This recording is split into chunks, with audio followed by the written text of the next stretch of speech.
అల్లం వెల్లుల్లి పేస్ట్ ఇలా కూడా చేస్తారా అనేటట్లు చేశాను. చూసేయండి. ఏం లేదండి. అల్లాన్ని నీట్‌గా క్లీన్ చేసుకున్నాను. వెల్లుల్లిపాయనైతే వెల్లుల్లిపాయ లెక్కనే అలా ఉంచేసి ఇంగో చూసారు కదా! ఇది అందరి ఇంట్లో ఉంటుంది కదా!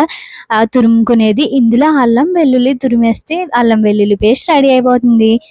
సేమ్ మనం మిక్సీలో ఎలా చేసుకుంటున్నామో అలాగే ఉంటుంది. మీరెప్పుడన్నా ట్రై చేయకపోతే ట్రై చేయండి. ఎందుకంటే ఇది చాలా క్విక్‌గా అయిపోతుంది. నాకు ఈరోజైతే మిక్సీలో వేయడానికి అవ్వలేదు. అండ్ అత్తయ్య నూరేయడానికి కూడా అవ్వలేదు. సో, అయితే వెంటనే మీకు కూడా చూపించినట్లు ఉంటుంది కదా అని స్పెషల్‌గా మీకోసం అయితే చూపించాను. ఎవ్రీథింగ్ అనేది చూసారు కదా! ఇటువంటి మంచి మంచి వీడియోస్ కోసం మన ఛానల్‌ని సబ్స్క్రైబ్ చేయండి. అండ్ తప్పకుండా కామెంట్ చేయండి. ఎందుకంటే మీ కామెంట్ నాకు చాలా వాల్యుబుల్. ఏదైనా మార్చుకోవాలంటే ఖచ్చితంగా చేంజ్ చేసుకుంటాను. సో, కామెంట్ చేయడం మర్చిపోకండి. చూడండి అల్లం వెల్లుల్లి పేస్ట్ ఎంత మంచిగా వచ్చిందో. అండ్ ఇంకా మంచి మంచి వీడియోస్ కోసం మన ఛానల్ సబ్స్క్రైబ్ చేసి అవసరమైన వాళ్ళకైతే షేర్ చేయండి. థ్యాంక్ యూ అండి. బాయ్.